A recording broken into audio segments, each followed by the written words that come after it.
ये जनवरी month current affair पर base MCQ का पार्ट 2 होगा। और हम आज के लेक्चर के अंदर देखेंगे कि कौन कौन सी करंट अफेयर पर एग्जामर क्वेश्चन बना सकते हैं। तो हम अपना लेक्चर स्टार्ट करते हैं। तो पहला क्वेश्चन ये है कि वेयर वॉज द कंट्री का फर्स्ट ऑल गर्ल्स सैनिक स्कूल इनॉग्रेटेड। देखिए, मैं आपको यहाँ पर और कुछ बताना चाहता हूँ। भारत सरकार ने, गवर्नमेंट ऑफ इंडिया ने ऑल इंडिया के अंदर 100 सैनिक स्कूल खोलने का डिसीजन लिया है।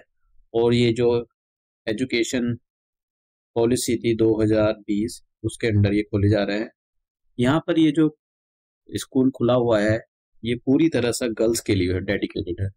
तो और ये स्कूल उत्तर प्रदेश के मथुरा डिस्ट्रिक्ट में खुला हुआ है। और मथुरा डिस्ट्रिक्ट का कौन सा शहर? वृंदावन। तो आपसे पूछा जा सकता है कि ये राजनाथ सिंह, जो हमारे होम मिनिस्टर, जो हमारे डिफेंस मिनिस्टर, इन्होंने इसका इनॉग्रेशन किया था। तो वहाँ पर काफ़ी सारे मतलब स्टेटमेंट दिए थे, इसलिए काफ़ी इम्पोर्टेंट हो जाता है। आपसे पूछा जा सकता है। देखिए, कुछ तो खोले भी गए जा चुके हैं और कुछ अभी खोले जा रहे हैं। तो ये गर्ल्स के लिए पहला स्कूल था। कहाँ पर खोला गया है ये? जैसे मैंने कहा, अगर डिस्ट्रिक्ट पूछता है तो आपको बताना है मथुरा डिस्ट्रिक्ट। और अगर पूछता है कि किस शहर में खोला गया, तो ये वृंदावन नाम हो जाएगा इसका। ठीक है। तो हिंदी वाले देख सकते हैं कि देश का पहला सभी लड़कियों का सैनिक स्कूल कहाँ उद्घाटित किया गया है, तो इसका हो जाएगा वृंदावन। तो याद रहेगा आपको। मैंने यहाँ पर करंट अफेयर पर जो भी नोट्स थे वो यहाँ बना कर रखे हुए हैं। जैसे कि इस पॉलिसी के अंडर 42 स्कूल ऑलरेडी खोले जा चुके हैं। और धीरे धीरे ये सभी यूनियन टेरिटरी के अंदर सभी जगह खोले जा रहे हैं। नेक्स्ट क्वेश्चन हमारा, by which year does Uttar Pradesh aim to become 1 trillion economy. देखिए, उत्तर प्रदेश सरकार ने, मैं आपको यहाँ पर कुछ बताना चाहता हूँ कि वैसे तो यहाँ पर सरकारों के बारे में कुछ कहना, किसी भी पॉलिटिकल पार्टी के बारे में कुछ बोलना ठीक नहीं होगा। लेकिन इस यूपी के अंदर एक, जब से बीजेपी आई है तो डेवलपमेंट काफी गति पर है। उससे पहले जो सरकारें थी, शायद उन्होंने कहीं ना कहीं सारी चीजों पर ध्यान नहीं दिया। वो कास्ट पॉलिटिक्स पर खेलते रहे और डेवलपमेंट पर उत्तर प्रदेश और बड़े बड़े राज्य, ये नॉर्थ इंडिया के जो राज्य, ये पीछे रह गए। जिसकी वजह से जो साउथ इंडिया के राज्य हैं, वहाँ के जो लीडर हैं, वहाँ के जो लोग हैं, वो बोलते थे इन इन स्टेट, नॉर्थ स्टेट के लोगों को या इस स्टेट के बारे में गांव मूत्र का स्टेट बोलते थे। तो मैं अब ये बोलना चाहता हूँ कि अब वो स्थिति नहीं है। उत्तर प्रदेश बड़े राज्य ने अपने लिए, खुद के लिए एक 1 ट्रिलियन की इकोनॉमी का टारगेट रखा है। और ये टारगेट 2027 तक का है कि उत्तर प्रदेश को 2027 तक 1 ट्रिलियन की इकोनॉमी बनना है। आप समझ गए? तो हिंदी वाले देख सकते हैं कि इसका गो आंसर हो जाएगा हिंदी वालों के लिए। देखिए, मैं हिंदी और इंग्लिश दोनों में एक साथ तो नहीं पढ़ सकता, लेकिन मैं कोशिश करता हूँ कि सारी चीजों को आपको हिंदी और इंग्लिश में भी समझ में आ जाए। Next question, what is the approximate contribution of the Uttar Pradesh to the national GDP. आपको ये बताना है कि जो उत्तर प्रदेश है, उत्तर प्रदेश का उत्तर प्रदेश नेशनल जीडीपी में कितना कंट्रीब्यूट करता है, उसका कितना परसेंटेज है। जैसे कि भारत की जीडीपी होगी, इंडिया की जीडीपी, तो इस जीडीपी में यूपी कितना कंट्रीब्यूट करता है। देखिए, यूपी जो है 9.2% अप्रोक्सीमेट कंट्रीब्यूट करता है। तो इसका जो सही आंसर है, वो इसका सही आंसर है सी। ठीक है। और ग वाले भी देख सकते हैं, इसका जो आंसर है वो ये है ग। Next question, in which agricultural sector has Uttar Pradesh secured the top position in production. तो देखिए, मैं आपको कुछ फैक्चुअल डेटा होता है जो अलग अलग स्टेट के लिए वेरी करता है, तो आपको मैं यहाँ पर ये बता देता हूँ कि उत्तर प्रदेश एक ऐसा स्टेट है जहाँ पर सबसे ज्यादा मिल्क प्रोड्यूस किया जाता है। उत्तर प्रदेश इंडिया के अंदर largest producer of the milk. तो आपको यही बताना है कि उत्तर प्रदेश इनमें से बहुत सा, देखिए ऐसे बहुत सारे हो सकते हैं। तो आप एक लिस्ट बना लें कुछ चीजों की कि इसमें उत्तर प्रदेश सबसे ऊपर है। अपने राज्य की लिस्ट बना लें। अब मैं ये नहीं कहता हूँ कि हाँ, उत्तर प्रदेश के, आप जिस भी राज्य के लिए तैयारी कर रहे हो सकता है कि उस राज्य के लिए आपसे पूछ लिया जाए। Next question, what percentage of the India's population currently resides in Uttar Pradesh. देखिए, जो भारत सरकार है, सॉरी, गवर्नमेंट, इंडिया की जो पॉपुलेशन है, सॉरी, इंडिया की जो पॉपुलेशन है, उसमें उत्तर प्रदेश 17%, अप्रोक्सीमेट 17% जो लोग हैं वो उत्तर प्रदेश के अंदर रहते हैं। तो आप ये बोल सकते हो कि एक बहुत बड़ा चंक उत्तर प्रदेश के अंदर रिसाइड करता है, उत्तर प्रदेश के अंदर रहता है। तो इसका जो सही आंसर है, इसका सही आंसर हो जाएगा ये 17%, अप्रोक्सीमेट 17%। Next question. सॉरी, पहले यहाँ पर आप देख लो कि मैंने यहाँ पर कुछ चीज़ों को यूपी के बारे में फैक्चुअल, मैंने इस पर करंट अफेयर बनाया नहीं था, मैं सोच रहा था बना दूँ इसका क्वेश्चन, लेकिन आपको एज ए फैक्चुअल चीज़ याद रखना कि जो ये उत्तर प्रदेश है, उत्तर प्रदेश के अंदर 80 सीटें लोकसभा की है और 31 सीटें राज्यसभा की। तो क्वेश्चन पूछे गए हैं कि उत्तर प्रदेश राज्य की लोकसभा में कितनी सीट है, राज्यसभा में कितनी सीट है, और जो उत्तर प्रदेश है उसका जो लेजिस्लेटिव असेंबली है उसके अंदर 403 यानी 403 सीट है, 403 सीट है, और 100 सीट जो है लेजिस्लेटिव काउंसिल। तो आपको बताया उत्तर प्रदेश एक ऐसा स्टेट है जहां पर लेजिस्लेटिव काउंसिल और लेजिस्लेटिव असेंबली दोनों है, विधानसभा और विधान परिषद दोनों। Next question, which is the Moradabad commonly referred to as due to its historical association with brass. देखिए, मैं आपको इसलिए बताना चाहता हूँ क्योंकि मुरादाबाद अभी काफी न्यूज में रहा है कुछ चीजों को लेकर, हो सकता है कि इस पर क्वेश्चन पूछ लिया जाए। मुरादाबाद पीतल के लिए बहुत फेमस है, यहाँ पर पीतल के अलग अलग गुड्स आर्टिकल्स बनाए जाते हैं, और ये हिस्टोरिकली ही फेमस है। यहाँ पर ब्रास, ब्रास होता क्या है, देखिए अभी हम बात करेंगे। कॉपर, अगर आप कॉपर को, ठीक है, और जिंक को मिला दो तो हमारे पास जो एलॉय बनता है उसको ब्रास बोलते हैं। तो इसको आप बोल सकते हो पीतल, ठीक है, इसको जो है आप बोल सकते हो पीतल, पीतल।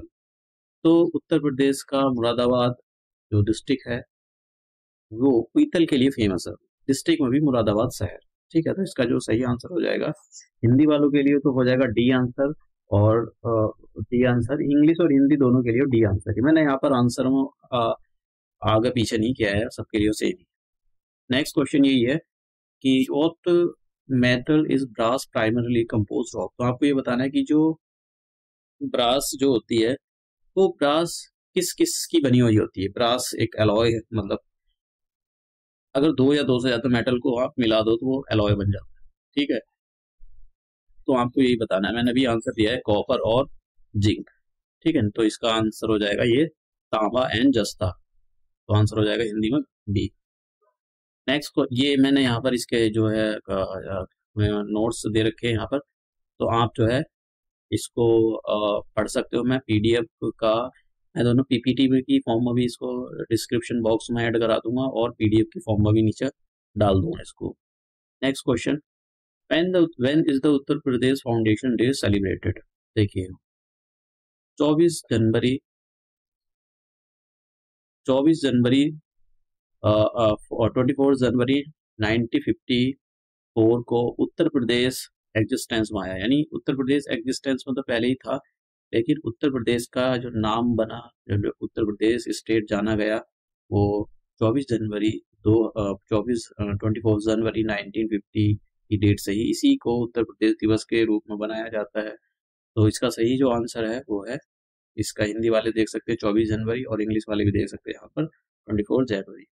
Next, what was the Uttar Pradesh called during the Vedic period. तो आपको यहाँ पर बताना है कि भाई उत्तर प्रदेश जो है वो वैदिक पीरियड में किस नाम से जाना जाता था। तो उत्तर प्रदेश वैदिक पीरियड में ब्रह्म ऋषि के नाम से जाना जाता था, ब्रह्म ऋषि देश के नाम से जाना जाता है। तो ये बात आपको याद रखने की जरूरत है, ठीक है। नेक्स्ट क्वेश्चन,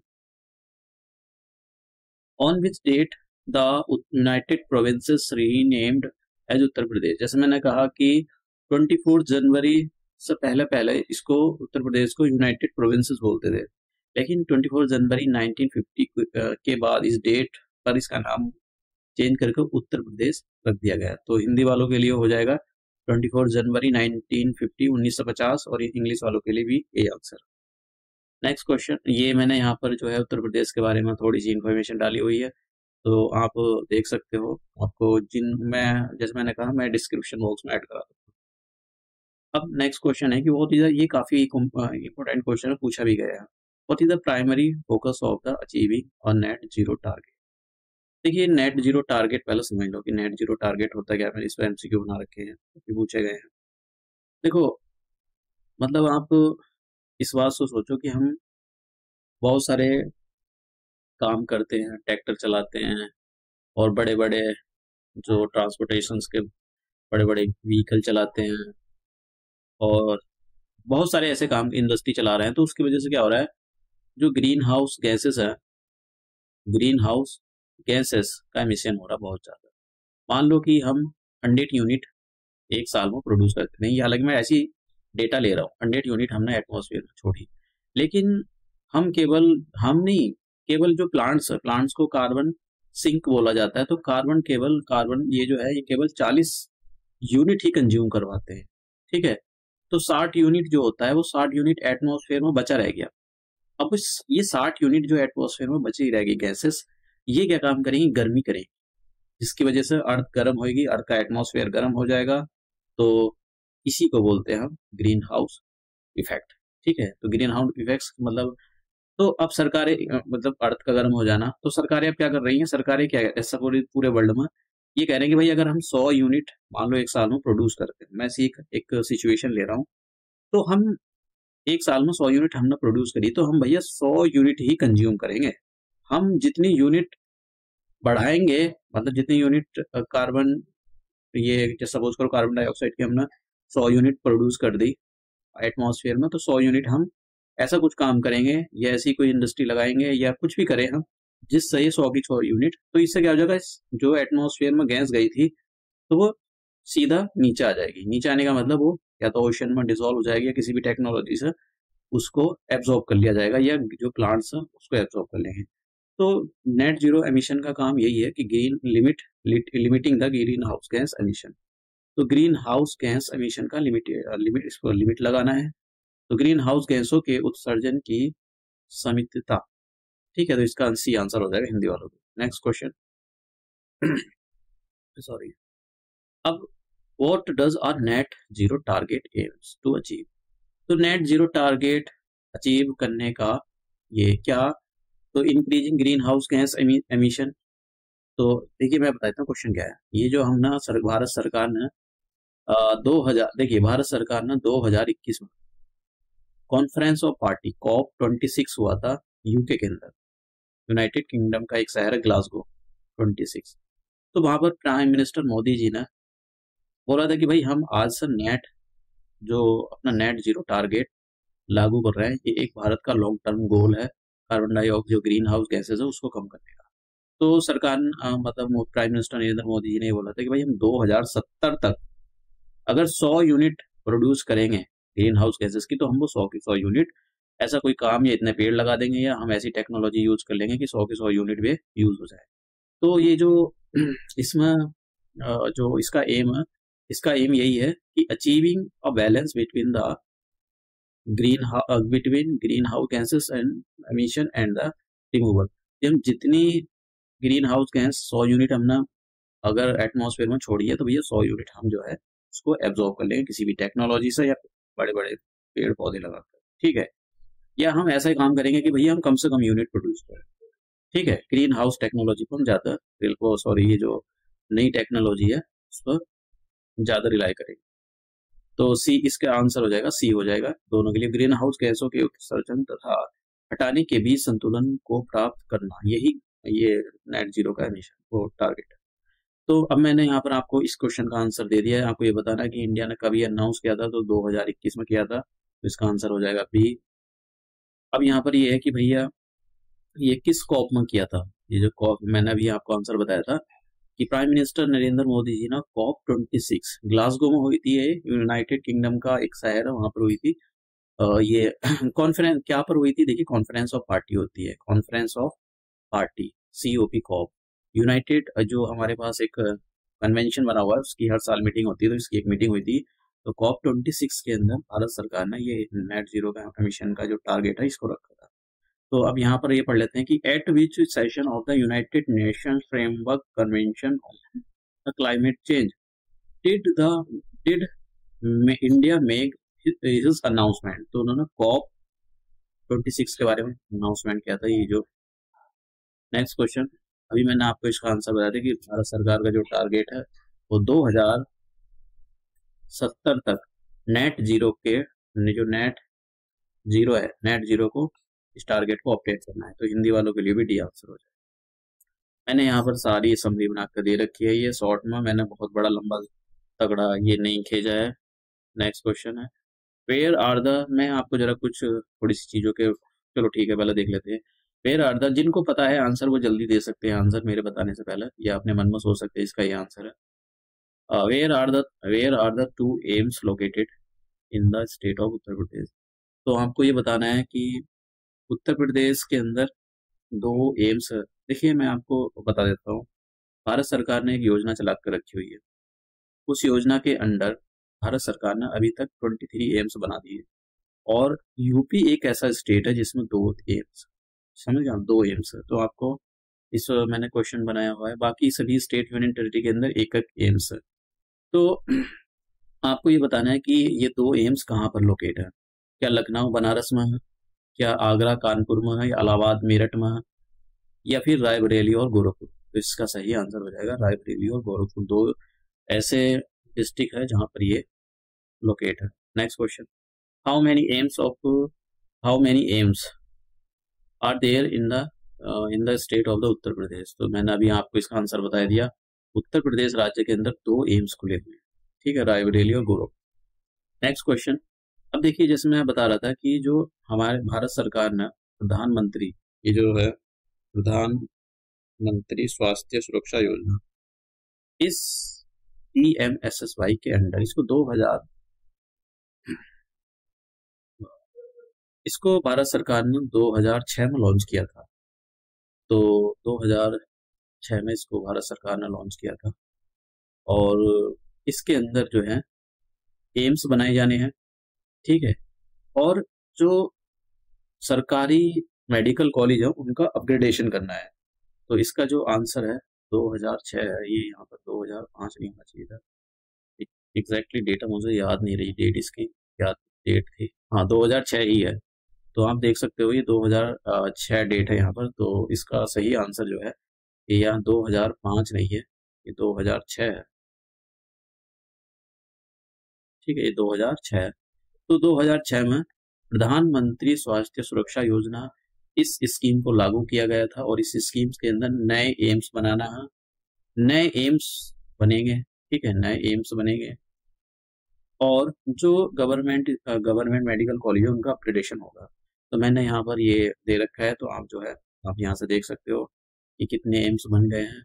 देखिए एम्स, पहला एम्स बने हुए थे तो दिल्ली में ही लोग अधिकतर आते थे, लेकिन अब जब से ये बने हैं तो दिल्ली में इस दिल्ली वाले एम्स पर काफी लोड कम हुआ है, पर इतना भी नहीं हुआ है। ये question, next question, what style of the architecture was used in construction of the Ayodhya Ram मंदिर। देखिए अभी अयोध्या राम मंदिर बना है, ये क्वेश्चन न्यूट्रल है, ये हिंदू मुस्लिम सिख किसी भी कम्युनिटी से इसका कोई लेना देना नहीं। जैसे मैं जब क्वेश्चन फ्रेम कर रहा था तो मेरे दिमाग में बहुत सारी चीज चल रही थी, क्या हिंदू मुस्लिम वाले क्वेश्चन फ्रेम किए जाए, कि भाई देखो ये क्वेश्चन किसी धर्म से इसका कोई लेना देना नहीं है, ये न्यूट्रल क्वेश्चन है, तो आयोग ऐसा क्वेश्चन बना सकता है, ठीक है। तो बस आपको ये बताना है कि जो राम मंदिर बना है अयोध्या में, ये किस स्टाइल में बनाया गया है, क्या इसको द्रविडियन स्टाइल में बनाया गया है, ठीक है, नगर स्टाइल में बनाया गया है, या बसरा या पल्लव स्टाइल में बनाया गया है। तो इसका जो सही आंसर है नगरा। नॉर्थ इंडिया के अंदर, समझे आप, नॉर्थ इंडिया के अंदर ये जो नगरा स्टाइल है यही फेमस है, इसी इसी पर को ये बनाए जाते हैं।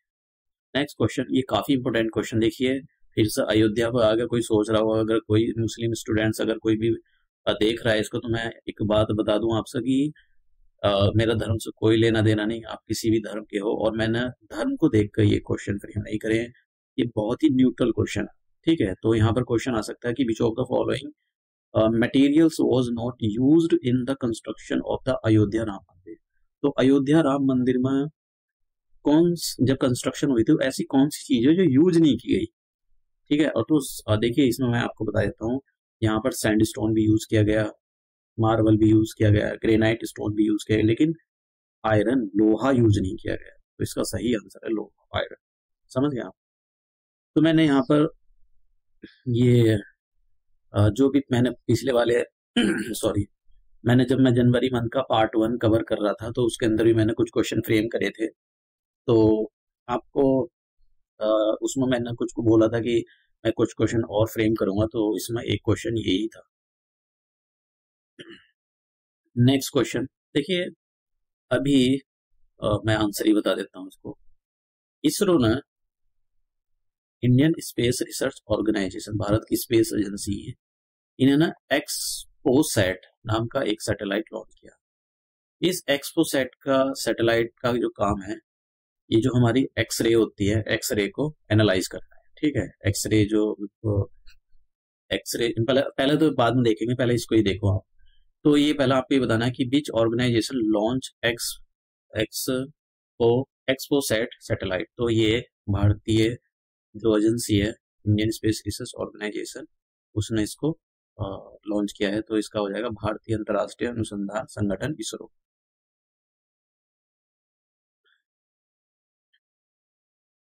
तो हाँ ठीक है।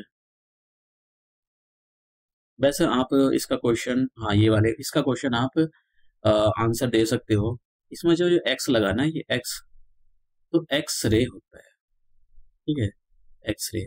तो ये जो सैटेलाइट इसरो ने लॉन्च किया है, एक्सपोसैट, ठीक है, एक्सपोसैट, इस ऐसी जो हेवनली बॉडी है, जो सेलेस्टियल बॉडी है, वो जो एक्सरे प्रोड्यूस कर रही है, उनके बारे में उनकी जानकारी इकट्ठा करना है।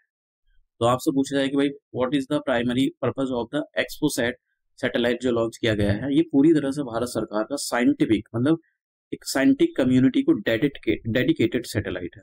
तो इस सैटेलाइट के अंदर जो है, इसका जो सही आंसर है, to measure the polarisation of the X ray from the celestial resources. तो ये हिंदी वाले देख सकते हैं कि आकाशीय स्रोतों से एक्सरे का ध्रुवीकरण मापना। तो इससे जो है हम ध्रुवीकरण नापेंगे। इसका आंसर हो जाएगा बी, और यहाँ भी हो जाएगा इसका आंसर।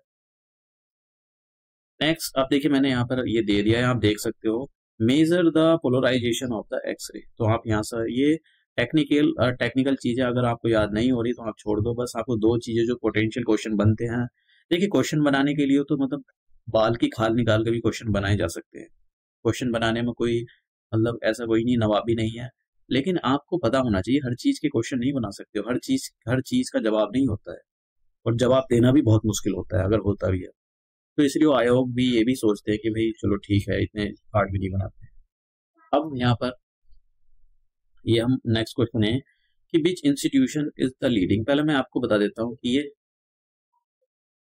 SKA है क्या। देखिए ये जो है, इसकी जो फुल फॉर्म है, एक्सरे किलोमीटर। समझ लेना, मैंने इसमें काफी सारे क्वेश्चन बना रखे हैं क्योंकि बहुत ज्यादा चर्चा में भारत सरकार ने इसकी सदस्यता हासिल कर ली है। समझ गया, भारत सरकार जो है ये बहुत बड़ा, दुनिया का तीसरे नंबर का सबसे बड़ा प्रोजेक्ट है। आप समझ गए, इसलिए बहुत इंपॉर्टेंट है। ऐसा नहीं कि मैंने ये बेवजह वैसी क्वेश्चन फ्रेम कर दिया है, क्वेश्चन बनते हैं इस पर। भारत दुनिया में तीसरे नंबर का सबसे बड़ा प्रोजेक्ट है ये। तो स्क्वायर किलोमीटर एरे प्रोजेक्ट, ये जो प्रोजेक्ट है ये 2 कॉन्टिनेंट पर इसको लगाया जा रहा है। एक तो अफ्रीका के अंदर भी साउथ अफ्रीका, और एक ऑस्ट्रेलिया। तो यहाँ पर क्या है, एंटीनाज लगाए जा रहे हैं, बहुत हजारों की तादाद में एंटीनाज लगाए जा रहे हैं। अब ये जो एंटीनाज हैं, इनका क्या काम है, देखिए ये एंटीनाज, इनको सारे एंटीनाज के डेटा को एक साथ इकट्ठा करके एक बहुत बड़ा पावरफुल एंटीनाज बनाया जाएगा, और इसका काम होगा आकाश में जो स्पेस होता है, स्पेस में बॉडी को, जो बॉडी होती है, जो आकाश की जो बहुत सारी जो बॉडी है, रेडियो वेव जो छोड़ रही है, क्योंकि रेडियो वेव छोड़ने का मतलब देखिए, जहां से ऐसे कहते हैं यार खुसर फुसर की आवाज आ रही है, खुसर फुसर की आवाज का मतलब हो गया वो रेडियो वेव आ रही है आपके कानों में, तभी आपको ये लोग बोलते हैं। तो उसका एक रीजन यही है कि आपको जो है, जब भी आप हेलो या कुछ भी बोलते हो और दूसरे बंदे को हेलो सुनाई देता है, तो वो रेडियो वेव या का ही कमाल होता है। तो इसलिए पूरी दुनिया में जो साइंटिफिक कम्युनिटी बहुत टाइम से जोर डाली, भाई आप ऐसा कुछ बनाओ जिससे हमारी रिसर्च अच्छी इंप्रूव हो। तो अब जाकर कहीं, ये बहुत टाइम से प्रोजेक्ट चल रहा था इस पर बात, लेकिन पैसे बहुत लग रहे हैं, तो कोई, और दूसरी बात, प्रोजेक्ट में, ऐसे प्रोजेक्ट में पैसे लगाने का मतलब क्या हो गया, कोई ये कोई माल थोड़ी देगा कि भाई ये सोना चांदी देगा, ये तो बहुत लंबे टाइम टाइम की बात है, जब देगा देगा, अब थोड़ी दे रहा है ये, तो इसलिए कोई आगे जाना नहीं चाहता है कि चलो छोड़ो यार, बेकार, क्या करना है इसमें, क्यों फंसा है। ठीक है, तो ये जो है पूरे वर्ल्ड में प्रोजेक्ट, और भारत सरकार ने इसकी सदस्य हासिल कर ली है। इस ये जो स्क्वायर किलोमीटर एरे है, इसका, इस प्रोजेक्ट की सदस्यता अभी जनवरी में ही ली है। तो अब इसमें ये बताना है कि भारत सरकार की साइड से कौन पार्टिसिपेट कर रहा है, क्या इसरो पार्टिसिपेट कर रही है? ऐसा तो नहीं है प्राइम मिनिस्टर मोदी जी आएंगे, लो भाई हम आ गए, राजनाथ सिंह नहीं, एक हमारे यहाँ पर national centre for radio astrophysics, बहुत अच्छा है, पुणे में है ये, पुणे पुणे बेस्ड इंस्टीट्यूशन है। तो ये पार्टिसिपेट कर रहा है भारत की साइड से, तो आपको बस यही बताना था कि भाई कौन पार्टिसिपेट कर रहा है, भारत का नेतृत्व कौन कर रहा है। तो अंतर्राष्ट्रीय रेडियो खगोल शास्त्र केंद्र, ये पुणे में बेस है। ठीक है, अब sorry, what is the square kilometre array project. अब तो ये अब कैसे भी क्वेश्चन पूछा जा सकता है कि भाई स्क्वायर किलोमीटर एरे प्रोजेक्ट है क्या ये। तो देखिए, ये एक ग्लोबल, जैसे मैंने बताया था, a global science project to build the world largest radio telescope, पूरी दुनिया का सबसे बड़ा ये टेलीस्कोप बनाने के लिए जा रहा है, आप समझ गए हो।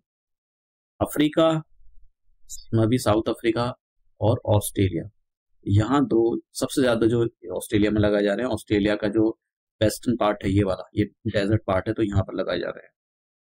तो आपको समझ में आ गया होगा, हिंदी वालों के लिए भी आंसर हो जाएगा इसका सी। नेक्स्ट क्वेश्चन, ये मैंने यहाँ पर स्क्वायर किलोमीटर के बारे में दे रखा है, इंडिया ने सदस्यता हासिल कर ली है, तो ये काफी इंपोर्टेंट बन जाता है। नेक्स्ट क्वेश्चन है, हाउ मेनी स्नो लेपर्ड, ये काफी इंपोर्टेंट क्वेश्चन है। देखिए, अभी तक स्नो लेपर्ड की काउंटिंग नहीं होती है, लेकिन अभी कुछ काउंटिंग हुई थी, तो उसके हिसाब से मैं बता देता हूँ, 718 स्नो लेपर्ड है इंडिया के अंदर, आप समझ गए, सबसे ज्यादा लद्दाख के अंदर, एंड देन उत्तराखंड के अंदर, फिर हिमाचल प्रदेश के अंदर। नेक्स्ट क्वेश्चन, आगे चलते हैं। हाँ, देखिए, ये एक स्कीम लॉन्च की गई थी भारत सरकार ने, तो इसके बारे में पढ़ लेते हैं। When was the support for, इसका फुल फॉर्म देखिए, स्माइल स्कीम है, लेकिन इसकी full form support for marginalised individuals for livelihood and enterprises. देखिए, आपने देखा होगा इस स्कीम के दो, स्माइल स्माइल की जो दो काम, एक तो ये जो ट्रांसजेंडर होते हैं, हमने देखा ये रोड पर, रेड लाइट पर, हर जगह भीख मांगते हैं, तो एक तो इनको इम्पावर करना है, ठीक है, इनको इनको स्किल डेवलपमेंट देना है, कुछ भी करना है, इनका रिहेबिलिटेशन करना है फिलहाल, तो इनको इनके लिए एक अच्छी स्कीम है। दूसरा, ट्रांसजेंडर से भी अलग लोग बैगर होते हैं, बड़े बड़े शहरों में बहुत भीख मांगते हैं, बड़े रेड लाइट एरिया हो गया, मतलब रेड लाइट एरिया, सॉरी मैंने यहाँ पर गलत शब्द का यूज किया, रेड लाइट एरिया नहीं है, रेड लाइट पर खड़े होकर, जैसे लाल बत्ती पर खड़े होकर, उसके लिए मैं माफी मांगता हूँ कि जो मैंने गलत शब्द यूज किया है। तो वहां पर बहुत सारे जो छोटे बच्चे होते हैं, वे होते हैं, वे बैगिंग करते हैं, बड़े भी होते हैं, तो भारत सरकार ने इन्हीं की समाधान के लिए ये स्कीम लॉन्च करी है। तो ये स्कीम 2023 फरवरी 2023 में इसको लॉन्च किया गया था। ठीक है, सॉरी, ये जो स्माइल ये थी फरवरी 2022 में इसको लॉन्च किया गया था, ये गलत है, ये फरवरी 2022 में इसको लॉन्च किया गया था। तो आप देख सकते हो इसके दो, एक rehabilitation of the for the welfare of the transgender, और दूसरा sector scheme comprehensive rehabilitation of the person engage in the act of the bagging. समझ गए आप। दूसरा क्वेश्चन ये है कि देखिए, ये काफी करंट न्यूज में रहा था ये क्वेश्चन, ये वाला इंटरनेशनल, क्योंकि इसने अभी लताड़ लगाई थी इसराइल को। When was the international court of justice establish, तो इंटरनेशनल कोर्ट ऑफ जस्टिस कब एस्टैब्लिश हुआ था, जब यूएन बना था 1945 में, इसको एस्टैब्लिश कर दिया। तो इसका सही आंसर हो जाएगा ए, यहाँ भी हो जाएगा सही आंसर इसका A. Next question, where is the international court of justice is located. देखिए, सारे यूएन के जो परमानेंट बॉडी है वो यूएसए के अंदर लोकेट करती है, न्यूयॉर्क शहर के अंदर, लेकिन एक यही ऐसा इंटरनेशनल कोर्ट ऑफ जस्टिस, यही एक ऐसा है जो नीदरलैंड में लोकेट है, और हैग उसका एक शहर है, तो यहाँ पर हो जाएगा हैग नीदरलैंड आंसर। नेक्स्ट क्वेश्चन, ये जो इंटरनेशनल कोर्ट ऑफ जस्टिस है, इसमें 15 जज होते हैं, और ये 15 जज 9 साल के लिए इलेक्ट होते हैं, और हम इंडिया की साइड से जो दलवीर भंडारी जी हैं, कभी आप उनके बारे में पढ़ना, तो वो इंडिया की साइड से वो इस टाइम पार्टिसिपेट कर रहे हैं, दलवीर भंडारी। तो हाउ मेनी जजेस, मैंने इसका आंसर दे दिया, 15 जजेस होते हैं, 9 साल के लिए इलेक्ट होते हैं। नेक्स्ट क्वेश्चन, ये मैंने यहाँ पर इसका पूरा इंटरनेशनल कोर्ट ऑफ जस्टिस के बारे में यहाँ पर डाला हुआ है, तो आप पूरा इसको देख लेना। नेक्स्ट क्वेश्चन ये है, देखिए ये आप जरा समझ लो, जरा क्वेश्चन तो चलो बाद में देखेंगे, पहले आप समझ लो। तो एक तो बस ये थोड़ा सा कि याद रख लेना कि जो खेलो इंडिया विंटर थे ये 2020 से स्टार्ट किए गए थे। जरूरी नहीं है, इतना क्वेश्चन इंपॉर्टेंट नहीं है, लेकिन 2024 के जो ये 2024 का जो फरवरी का मंथ था, इसमें मतलब विंटर ही नाम है तो विंटर में ऑर्गेनाइज कराया, तो ये फरवरी में ऑर्गेनाइज हुए थे। और ये पहला दो इसके दो फेज में हुआ था। तो पहला फेज हुआ था लद्दाख में ऑर्गेनाइज हुआ था, दूसरा जो फेज हुआ था जम्मू एंड कश्मीर का जो गुलमार्ग एरिया है वहां पर इसको गुलमर्ग, अच्छे से मैं शायद प्रोनाउंस नहीं कर पा रहा हूँ, उसके लिए आई एम सॉरी। तो गुलमार्ग या गुलमर्ग, तो वहां पर इसको ऑर्गेनाइज किया गया। तो वहां देख लेना, अगर आता है, मुझे लगता तो नहीं आएगा इस पे क्वेश्चन, अब समझ लेते हैं। तो ये भाई साहब कौन है, ये कॉन्ट्रैक्ट किलर थे, ठीक है, अब नहीं रहे। अब ये कॉन्ट्रैक्ट किलर थे, तो अब जो यूएसए, ये यूएसए के United state of America, USA, तो वहां पर एक स्टेट है इनका अलवामा, अलवामा शायद, छोड़ो छोड़ो, अलवामा है। इनका नाम है केनिथ स्मिथ। ये कॉन्ट्रैक्ट किलर है। इन्होंने इनको डेथ पेनल्टी दी गई है, और डेथ पेनल्टी उस हिसाब से दी गई है जो अमेरिका के कॉन्स्टिट्यूशन में नहीं लिखा गया है। तो इस चीज को काफी लेकर हंगामा हो रहा था। तो डेथ पेनल्टी कैसे दी गई है, देखिए इनको नाइट्रोजन डाइऑक्साइड जो है इनके फेस पर लगाकर इनको इनहेल कराई गई, यानी इनकी बॉडी के अंदर एंटर कराई गई नाइट्रोजन। नाइट्रोजन डाइऑक्साइड का काम ये होता है, जो नाइट्रोजन गैस होती है, डाइऑक्साइड नहीं, नाइट्रोजन गैस जो होती है, ये बॉडी के अंदर जाती है। नाइट्रोजन गैस बॉडी के अंदर जाती है। वैसे तो नाइट्रोजन गैस सबसे ज्यादा प्रेजेंट है एटमॉस्फेयर में, लेकिन ऐसा हार्म नहीं करती। लेकिन जब इसको बॉडी के अंदर डाला जाता है तो ये क्या काम करती है, ऑक्सीजन की सप्लाई कट ऑफ रोक देती है, चौक कर देती है ऑक्सीजन को। तो जिसकी वजह से ऑक्सीजन जाती नहीं है ब्रेन के अंदर, और ब्रेन में जब ऑक्सीजन नहीं जाएगी तो आपको धीरे धीरे धीरे धीरे एक नींद आ जाती है और आपकी डेथ हो जाती है। तो बस यही क्वेश्चन बनाया था मैंने इस पर कि what is the nitrogen hypoxia, nitrogen hypoxia, इसका मतलब ये है कि भाई नाइट्रोजन हाइपोक्सिया का मतलब ये होता है कि technique for inducing oxygen deprivation using the nitrogen. Technical शब्द मतलब डेप्रीविएशन का मतलब ऑक्सीजन को खत्म कर देना, डेप्रीविएशन का मतलब किसी चीज को छीन लेना। ऑक्सीजन छीन ली तुम्हारी बॉडी से और नाइट्रोजन डाल दी है, तो इससे आपकी मौत होगी। तो इसका आंसर हो जाएगा सी। और ये भी देख सकते हो, नाइट्रोजन गैस का उपयोग करके ऑक्सीजन की कमी को प्रेरित करने की एक तकनीक, तो इसका ये हो जाएगा।